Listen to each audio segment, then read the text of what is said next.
Quand les gens observent votre vie, voient-ils l'amour de Christ? Bien-aimé dans le Seigneur, c'est cette question qui va nous permettre d'introduire notre magazine Midi d'Afrique, présenté par votre serviteur que je suis, Joseph Akavri, et puis à la réalisation, sans oublier, Eugène Nyamia. Béni TV est une télévision chrétienne panafricaine qui émet dans plus de 48 pays africains, on va le dire une cinquantaine de pays.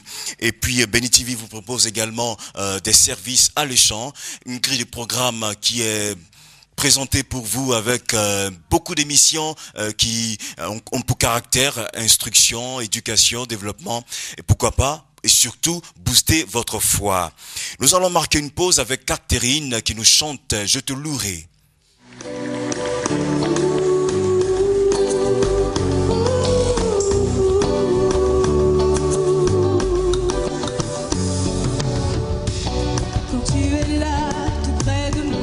Je me sens comme une hirondelle qui s'envole dans le ciel, dans les contrées éternelles. Tu es pour moi plus qu'un ami, tu es mon roi, tu es celui qui me donne la vie et le véritable amour pour toujours.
Merci de nous rejoindre ici à Béni TV. Merci pour ceux qui viennent de nous prendre en marche. Sachez que vous êtes à votre magazine Midi d'Afrique. C'était donc Catherine qui nous a permis de nous évader un peu avec une très belle chanson. Nous apprécions.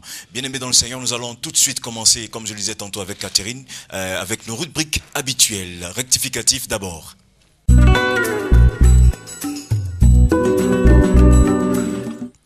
Aujourd'hui, rectificatif ne sera pas animé de la même façon comme avant. Nous allons revenir un tant soit peu dans la Bible, parce que Jésus-Christ est le seul, d'ailleurs, au regard de la parole de Dieu, qui a corrigé beaucoup de mauvaises habitudes. Dans cette parabole, par exemple, dans le livre de Luc, chapitre 10, le verset 36, nous allons parler de quelque chose, nous allons voir ensemble ici quelles ont été les mauvaises habitudes et attitude adoptée par un certain nombre de personnes. Et pour cela, nous recevons notre frère Gadou Cyril pour en parler. Bonjour Gadou Cyril. Bonjour. Comment vas-tu? Oh, ça va bien, ça va enfin, très bien. je veux te vous voyer. Comment allez-vous? Non, ça va très bien, ça va très Par bien. la grâce de Dieu, ça se sent. Ça hein. va, ça va. Alors Cyril, dans ce beau verset de Luc 10, le verset 36, nous allons parler du bon samaritain, n'est-ce pas? C'est cela. Ok, les circonstances qui ont précédé donc la situation de cette personne. Le domaine, tout ça, l'atmosphère. C'est ça. Alors, ce que je peux dire, c'est qu'aujourd'hui, dans la maison de Dieu, il y a beaucoup de conceptions, c'est-à-dire beaucoup d'attitudes. C'est-à-dire des conceptions erronées, des attitudes, des erreurs. Et donc, quand nous lisons la Bible, nous devons comprendre que quand Christ est venu, il est venu corriger des erreurs. Des erreurs. C'est-à-dire des erreurs. Et donc Christ est le premier qui corrige donc nos erreurs, nos mauvaises habitudes. C'est pourquoi il dit, souvent, vous avez appris qu'il a été dit, mais moi je vous dis. C'est cela. Voilà, c'est cela. Donc, tout ce qui se passe dans la Bible, mais tout ce qui a été écrit dans la Bible, juste, c'était pour corriger les erreurs des chrétiens. C'est-à-dire, les premiers chrétiens, les juifs, qui avaient la parole de Dieu, qui avaient la connaissance de la parole de Dieu, mais qui vivaient eux-mêmes selon leur propre interprétation, Christ est venu juste pour corriger cela. Comment il est venu corriger cela? Dans la vie de tous les jours, dans ses actions qu'il pose dans la vie de tous les jours. Et c'est pourquoi, pour bien illustrer cela, on prend la parabole du semeur, comment on appelle, du bon samaritain, s'il vous plaît. On prend la parabole du bon samaritain.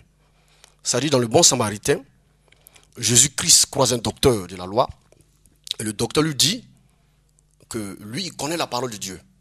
C'est-à-dire, il est fort. Et donc, il est plus fort que Jésus, puisque lui, c'est un docteur. Et Jésus, c'est quelqu'un qui sort de nulle part. Oui. Et donc, il essaie d'éprouver Jésus en lui disant que lui, il connaît la parole de Dieu. Il y avait déjà une conception erronée. Il avait déjà une conception erronée. C'est-à-dire, en croisant Jésus, en le minimisant, en le méprisant, pour dire que lui, il connaît la parole de Dieu. Et que lui, il peut lui démontrer ce qui est et ce qui n'est pas. Ce qui n'est pas. Donc, il explique aussi la suite. Et donc, il pose une question à Jésus, mais qui est son prochain? Et c'est là que Jésus lui dit que Jésus lui donne une parabole d'un homme qui a été frappé. Il a été dépouillé, il a été humilié. Est-ce que cet homme avait commis des infractions? Non. Ce monsieur était de passage. Et au moment où il était en train de partir, il voyageait, et des bandits sont tombés sur lui. Ils l'ont rué de coups. On dit même qu'on l'a laissé à demi-mort. C'est-à-dire à demi-mort, c'est-à-dire il n'avait plus de vie. Donc Jésus-Christ essaie de démontrer à ce docteur-là que le prochain, ce n'est pas forcément celui à qui tu manges, celui à qui tu vis. Ce n'est pas forcément celui qui a la même conception que toi. Mais ça peut être quelqu'un que tu ne connais pas. C'est ça le prochain. Donc Jésus-Christ vient corriger la pensée, l'erreur de ce docteur-là. Pour lui dire qu'en fait, le prochain, ce n'est pas forcément quelqu'un que tu connais, quelqu'un avec qui tu dors, quelqu'un avec qui tu marches, quelqu'un qui est ton ami, mais ça peut être quelqu'un qui vient d'ailleurs. Et donc, il lui dit que cet homme-là était de passage, et les gens l'ont frappé, et Jésus même, pour interpeller ce monsieur, ne prend pas d'autres exemples, mais quelqu'un qui est dans son domaine, qui fait comme lui, qui vit comme lui, et qui connaît aussi la parole de Dieu. Il dit un sacrificateur d'abord. Un sacrificateur c'est quelqu'un qui est toujours dans la présence de Dieu, qui connaît la loi, qui connaît les Écritures. Et après cela, il prend encore un exemple, il prend un lévite. Et le lévite, c'est qui encore? Le lévite, c'est quelqu'un encore qui est vexé encore dans les Écritures, qui connaît la loi, qui connaît la Bible. Et là, maintenant, pour l'opposer à ce chrétien-là, à ce qu'on appelle, à ce lévite, il prend un bon samaritain. Or, nous savons que les juifs et les samaritains, ils ne s'attendent pas. C'est-à-dire, les juifs considèrent que les samaritains, c'est des demi-juifs. Ils ne sont pas totalement des juifs. Donc, qu'est-ce qu'il fait? Il veut l'opposer à sa pensée qu'il a, à la conception qu'il a, pour dire que non, en fait, le prochain, ce n'est pas forcément quelqu'un qui voit comme toi. Donc ici, c'est la mauvaise conception. C'est la mauvaise conception. On voit par exemple l'histoire de la femme qui avait péché. Comment on appelle? La femme adultère. Selon Moïse, la loi de Moïse, on devait la lapider. Ça, c'était la conception des gens de ce moment. Christ dit, c'est vrai, vous avez appris que Moïse a dit, mais moi je vous dis que celui qui n'a jamais péché, qui lance la première pierre. D'accord. Okay. Donc, dans la maison de Dieu, on est tellement habitué à la présence de Dieu, on est tellement habitué au pasteur, on est tellement habitué aux écrits, et que souvent on oublie même l'essentiel, qui est de pratiquer la parole de Dieu. Donc Christ n'est pas venu pour qu'on puisse obéir à la parole, mais pour pratiquer la parole. Parce que ça fait deux sens quand même différents. Obéir à la parole, pratiquer la parole. C'est différent. Ça, c'est observer la loi, observer la parole, mais il faut plutôt, et l'idéal, ça sera de la pratiquer, cette parole. Pratiquer la parole, c'est-à-dire, je donne un exemple. Christ dit, bon, ne vous inquiétez de rien. Ok, quand je me réveille, j'écris, Seigneur, tu m'as dit de ne pas m'inquiéter. Ok, je ne m'inquiète pas. Donc, ce qui va se passer après, ce n'est plus mon problème. Moi, j'ai mis la parole de Dieu en pratique. Je ne m'inquiète pas, c'est tout. Le reste, ce n'est plus mon problème. Vous comprenez? Ça, c'est Christ qui s'en charge. Donc aujourd'hui, dans la maison de Dieu, on a des conceptions erronées. Le frère en Christ, ou bien l'ami qui vient d'arriver, n'est pas forcément de ton bord. Comme il n'est pas de ton bord, tu n'es pas obligé de le rejeter. Comme il ne travaille pas comme toi, tu n'es pas obligé de le rejeter. Au contraire, on gagnera à partager des choses. À cause du Christ qui nous met ensemble, qui nous réunit. C'est pourquoi Christ dit, c'est pourquoi il est écrit que c'est notre attitude qui change le prochain. Et comme vous avez dit aux téléspectateurs, avec cette pensée qui était une question, est-ce qu'au travers de notre vie, on voit en nous la vie de Christ? Aujourd'hui, sincèrement, il faut dire que la chrétienté a vraiment perdu sa valeur. La chrétienté a perdu, c'est-à-dire l'essence même de la chrétienté. On ne voit plus ça même dans la maison de Dieu. C'est des chrétiens qui s'entretuent, des chrétiens qui se calomnient, des chrétiens qui sont prêts même, c'est-à-dire à rabaisser les autres chrétiens pour pouvoir avancer. C'est déplorable. Vraiment, c'est déplorable. Donc c'est cela que Christ est venu corriger. C'est pourquoi aujourd'hui il y a des prédicateurs, il y a des pasteurs. Je me rappelle, un pasteur est parti chez une dame. La première fois qu'elle a reçu, elle lui a donné une grosse bouteille de coca, comme ça. La deuxième fois qu'elle a reçu, elle lui a donné une petite bouteille de coca. La troisième fois, elle lui a donné de l'eau. La quatrième fois, elle était dans sa chambre et puis elle demande à la servante de donner de l'eau au pasteur. C'est-à-dire, au fur et à mesure qu'on avance dans la présence de Dieu, au fur et à mesure qu'on s'habitue à être dans la maison de Dieu, on oublie l'essentiel même de vivre comme Dieu veut qu'on vive. Ici, quelle a été la mauvaise attitude qu'on pouvait observer chez la dame? Chez la dame. C'est un pasteur, c'est un homme de Dieu, c'est un prophète. Christ a dit, si vous recevez un de ces petits, c'est moi que vous recevez. Mais elle a respecté le pasteur pour la première fois. Pour la première fois, elle a bien reçu. Donc, à force de fréquenter avec ce changement de comportement, avec le changement de comportement, vous voyez, ça ne marche pas. Elle a senti l'accent de toujours recevoir le pasteur. De toujours recevoir le pasteur. Est-ce que c'est pas parce qu'aussi il venait tout le temps à la maison? C'est pourquoi je reviens aussi la parole de Dieu qui dit que non, faut pas presser d'aller chez le voisin de peur qu'il ne se lasse de toi. C'est cela. Ou bien soit il y a deux choses. Le pasteur qui vient chez elle ne vient pas en voiture. Il n'a pas de voiture. Elle sait où il vit, elle sait comment il mange. Elle sait qu'il a l'habitude de manger chez elle. C'est pourquoi elle ne le respecte pas. Tout à fait. Mais si c'était un pasteur qui avait une église de 1000 membres, qui a un guide privé, qui a des 4x4, elle ne va pas le recevoir comme ça. Donc il ne faut pas attendre la notoriété, il ne faut pas attendre l'aisance chez l'autre avant de... C'est ce que Jésus-Christ essaie de nous enseigner ici, par l'histoire du bon samaritain. Le bon samaritain ne connaît pas ce monsieur-là. Et les gens qui étaient censés l'aider, lui donner un coup de main, ils connaissent la parole de Dieu. Et la parole de Dieu, il faut aider le prochain. Ce sont eux qui ont dépassé ce monsieur qui est laissé à demi-mort. Après avoir lu, en allant un peu plus loin, on se rend compte qu'il y a une personne qui a quand même donné un coup de main. Oui. Et ici, la mauvaise habitude qu'il faut éviter, c'est qu'il faut corriger, le comportement qu'il faut corriger, c'est que, quelle que soit la personne qui est en difficulté, nous sommes tenus de donner un coup de main à ces derniers. Vous savez, quand Christ est venu sur la terre, il a fait ce qu'on appelle le social. C'est-à-dire, il a fait le social. Il n'a pas seulement fait le miracle. Il a fait aussi le social. Ce qui manque aujourd'hui à l'église, c'est le social. Il y a des gens à l'église qui occupent des postes, c'est-à-dire qui peuvent aider. C'est-à-dire des chrétiens qui viennent d'arriver mais qui ne travaillent pas. C'est ce qu'on appelle l'église. L'église, c'est un ensemble. La Bible déclare que les fidèles, c'est-à-dire au temps de Pierre, ils mettaient tout ensemble pour vivre. Nous le lisons dans le livre des Actes. Dans le livre des Actes. Pour cela même, Dieu a dû frapper Ananias et Saphira parce qu'ils avaient mis, comment on appelle, quelque chose de côté. Quelque chose de côté. D'accord. Vraiment, beaucoup de bonnes choses à savoir. Une très bonne leçon à tirer. Cyril, on va dire que il faut considérer tout le monde autour de lui. Voilà. Il faut vraiment donner un coup de main à tout le monde. Et tout le monde représente notre prochain. Ton frère ou ta sœur qui est à côté, ton ami, tout le monde en tout cas représente notre prochain. En tout cas, très belle leçon. C'est la mauvaise attitude qu'il y a à corriger aujourd'hui, c'est que faudrait pas avoir une conception erronée de son prochain. Il faut plutôt considérer tout le monde comme son prochain, sans exception, en dehors d'un certain nombre de limites que nous pouvons observer. Cyril, merci beaucoup. Voilà, nous sommes au thème de notre rubrique rectificatif qui permet de corriger les mauvaises habitudes. Nous avons pris un exemple palpable aujourd'hui dans la Bible. Il s'agit de considérer tout le monde autour de lui comme son prochain. Et nous disons merci pour ce faire à notre frère Gadou Cyril avec qui nous étions sur ce plateau de Midi d'Afrique. Nous allons encore une fois de plus marquer une pause avec un chantre Felipao qui nous chante Sème Jésus. Não dá pra viver sem Jesus, não dá, não dá, não dá pra viver sem Jesus, não dá.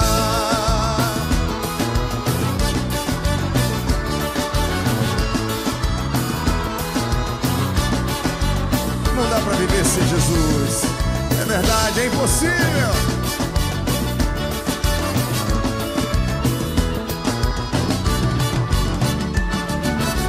Andava triste, sem rumo e sem direção. Andava pela contramão. Não tinha alegria no meu coração.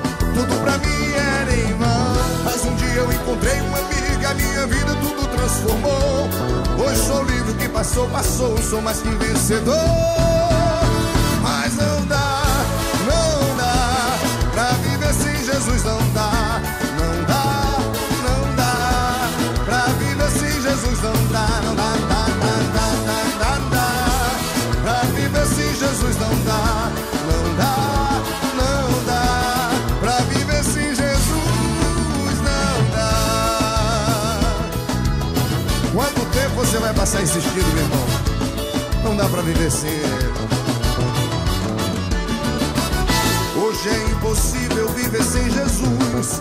Ele é o caminho, a verdade e a luz. É como ter asa e não poder voar. É como um peixe fora do mar. Mas um dia eu encontrei uma amiga. Minha vida tudo transformou. Hoje sou livre, o que passou, passou. Sou mais que vencedor. Mas não dá pra viver sem Jesus. Não dá, não dá, não dá. Pra viver sem Jesus não dá, não dá.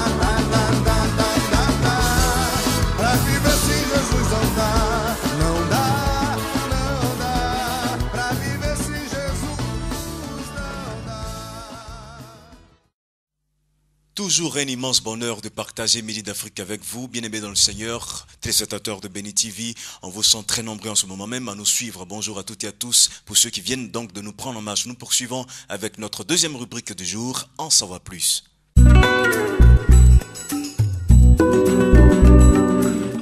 Comme je le disais tantôt, nous voulons rester dans ce même élan de joie. Nous sommes avec M. Adjalou. Bonjour. Bonjour, monsieur. Bienvenue. Merci à vous. Si vous vous souvenez, pour ceux qui avaient suivi le premier numéro avec le thème de l'Internet, nous étions avec M. Adjalou, avec qui nous parlons donc de l'Internet. Nous avons vu la définition de l'Internet, et j'espère que vous avez pris bonne note, j'espère que vous avez noté ça dans un cahier, parce que nous sommes encore à l'école du Seigneur. Et puis nous avons vu également quelques thèmes techniques, quelques notions de base. On va juste passer un peu, faire un petit rappel pour ceux qui n'étaient pas là, pour ceux qui n'avaient pas suivi l'émission. Oui, merci, M. Akar. Pour rappeler ce qu'on a dit sur l'Internet, on dira tout de suite que l'Internet, c'est un vaste réseau d'ordinateurs connectés entre eux à travers le monde. De sorte qu'ils forment, de par ces structures, une grande étoile mondiale qu'on appelle le World Wide Web. Et ce qui avait attiré notre attention, c'était l'étoile, l'araignée. On avait un peu peur, mais bon, c'est cela parce que tous les ordinateurs sont interconnectés, ainsi de suite. Mais ça ne va pas nous effrayer parce que c'est un outil à travers lequel on peut véhiculer le message du Seigneur. Tout à fait. Voilà, nous allons aujourd'hui continuer, poursuivre avec comment se connecter à Internet, comment naviguer, comment émettre un email. Un email. Voilà, première question, comment se connecter à Internet? Oui, tout à fait. D'abord, après la notion de base, la notion de base que nous avons vue la dernière fois, il est important que tout un chacun sache véritablement comment se connecter à Internet. Alors donc, pour se connecter à Internet, il faut disposer d'un équipement de base. D'abord, il faut avoir un ordinateur avec une carte réseau. C'est important. Une carte réseau, c'est une pièce technique qui rentre dans la composition de l'ordinateur. On pourra le dire que c'est une pièce maîtresse, n'est-ce pas? Une pièce maîtresse, oui, dans le cadre de l'Internet. Et cette pièce, elle est située où précisément? Dans l'ordinateur ou dans l'unité centrale? Non, dans l'unité centrale. Okay. Dans l'unité centrale, voilà. Et donc, un ordinateur avec une carte réseau, un point d'accès. Un point d'accès, c'est-à-dire il faut voir les FAI, les fournisseurs d'accès à Internet, qui vont vous donner l'équipement nécessaire pour pouvoir avoir accès à Internet. N'est-ce pas que ce sont ceux qu'on appelle les cybercafés, les responsables des cybercafés? Non, pas les cybercafés, mais les entreprises, les sociétés qui donnent aux cybercafés l'accès à Internet. Ces sociétés ont créé des logiciels, non? Oui. Ce sont des logiciels qui existent déjà, mais ces sociétés permettent de se connecter à Internet, d'avoir des... Oui, d'abord, ce sont des pièces, ce sont des machines, c'est tout un équipement qui incorpore Incorpore des logiciels. Ok. Voilà. Et donc, en plus de ce point d'accès, il faudra un câble. Un câble qui va relier l'ordinateur à cet équipement, au point d'accès. Et à partir de ce moment, on pourra avoir accès à Internet. Mais on peut remarquer aujourd'hui, hein, on doit le noter, qu'aujourd'hui, on n'a pas forcément besoin d'avoir un ordinateur pour accéder à Internet.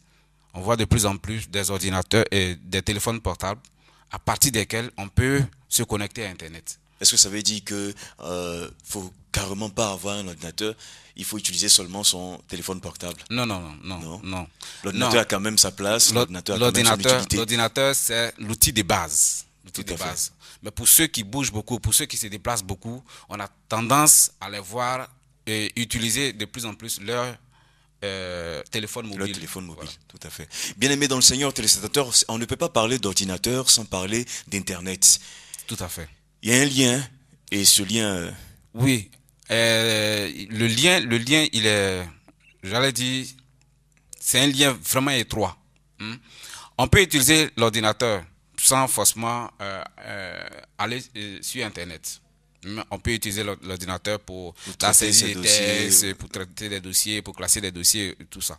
Mais l'Internet devient un plus pour l'ordinateur. à cause de son caractère. Voilà.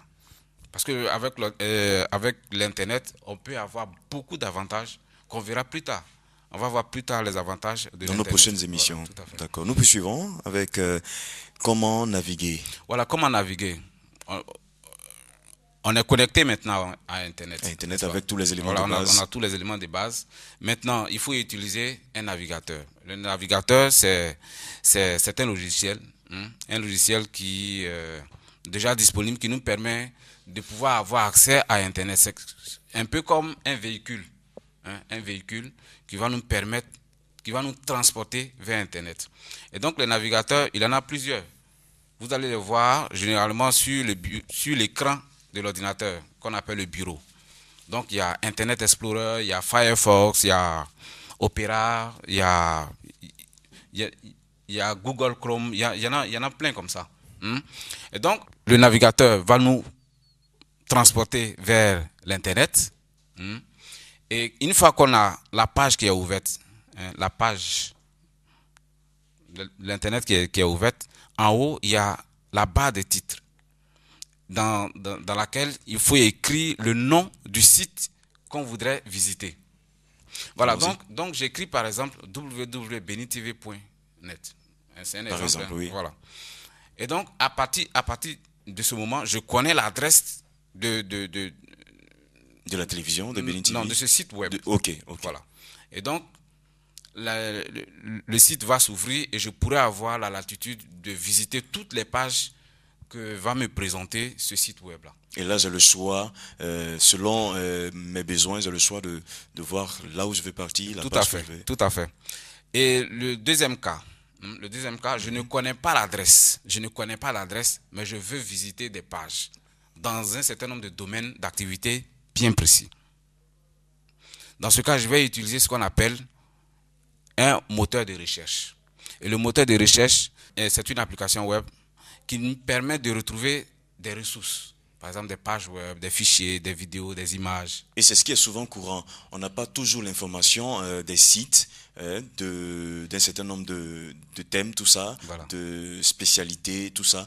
Mais on utilise la phrase, l'élément qu'on souhaite, Voilà. on souhaite chercher pour aller sur le web. Tout à fait. Donc, je vais par exemple sur Google, qui est un moteur de recherche. J'écris par exemple les chrétiens en Côte d'Ivoire, par exemple. Les chrétiens en Côte d'Ivoire. Et donc, il y aura une page qui va s'afficher. Et cette page va me donner la liste de tous les sites chrétiens en Côte d'Ivoire.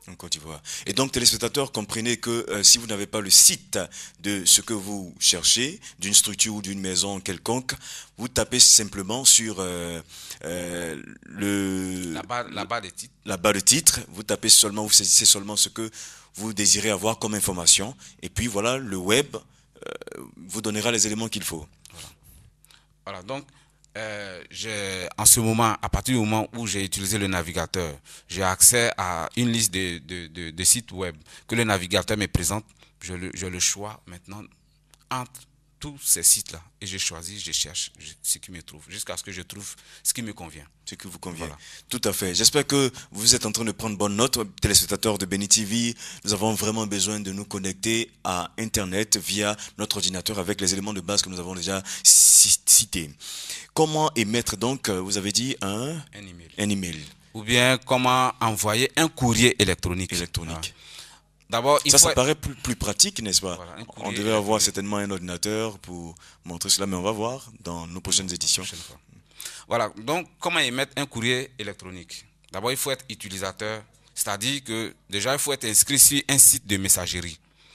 Il y a des sites qui existent qui nous permettent de nous inscrire, d'avoir un compte mail.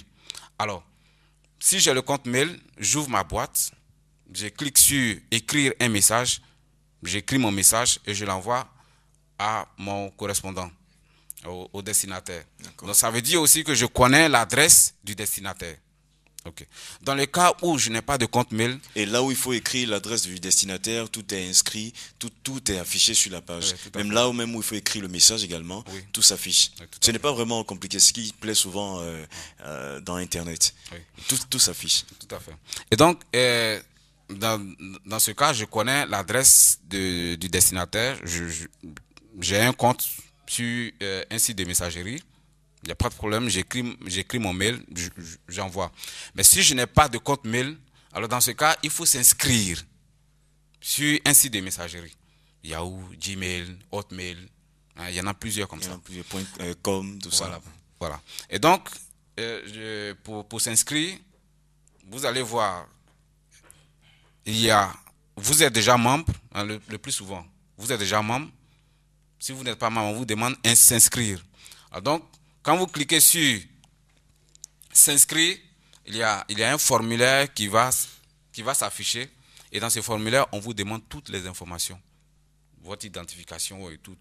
Et ça va tout seul.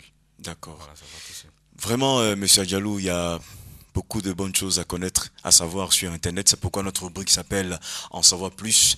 Nous sommes avec M. Adjalou Gaston qui nous parlait de l'Internet. Nous avons déjà vu la définition des thèmes techniques, des notions de base. Aujourd'hui, nous avons parlé de comment se connecter à Internet, comment naviguer, comment émettre un mail. Ok. Bien-aimés dans le Seigneur, nous espérons que les prochaines éditions vont nous permettre d'avoir l'outil qu'il faut. Et puis, chez vous également à la maison, mettez-vous devant votre poste, votre ordinateur. Même si vous avez le net, il n'y a pas de problème, ça sera encore l'idéal. Et avec les informations que M. Adjalou donne, ces petites leçons, vous allez les appliquer, les mettre en pratique pour savoir comment utiliser l'ordinateur via le net, via Internet. C'est très important. Bien-aimés dans le Seigneur, nous sommes donc au thème de notre magazine Midi d'Afrique qui a aussi un caractère instructif, éducatif via nos rubriques rectificatives et comme En savoir plus. Aussi, nous voulons lancer un appel vivant, j'allais dire, à tous nos annonceurs invités. Venez parler de vos programmes d'activité pour vous faire connaître puisque Béni TV est vu dans une 50aine de pays. Nous sommes vus partout, en Allemagne, en Angleterre. Toujours nous recevons des coups de fil, pas pour faire de la publicité, mais nous sommes obligés de vous le dire parce que même ces personnes nous disent saluez-nous, nous voulons saluer tous les habitants de Diokoui en Côte d'Ivoire, Bassam, Bonois, nous voulons saluer également Cotonou, Lomé, pourquoi pas, Ghana, Accra. On nous appelle, on a eu un grand séminaire d'événements à Accra, c'était vraiment bien. Nous profitons de cette antenne pour dire nos condoléances à toute la population ghanéenne. Vraiment, puisse le Seigneur vous soutenir. Ce n'est pas facile lorsqu'on perd son président, mais Dieu saura vous restaurer, Dieu saura vous récompenser. Que sa grâce soit multipliée dans vos vies. À tout le corps de Christ, nous disons Amen, que Dieu seul nous soutienne, que Dieu seul soit notre appui. Bien-aimés dans le Seigneur, nous avons été très ravis, très contents de partager Midi d'Afrique avec vous. Ça a été encore un immense bonheur. On se retrouve dans les tout prochains jours. D'ici là, portez-vous bien. Restez sur Béni TV, la suite du programme et encore alléchante. Que Dieu vous bénisse, que Dieu vous garde au nom de Jésus-Christ.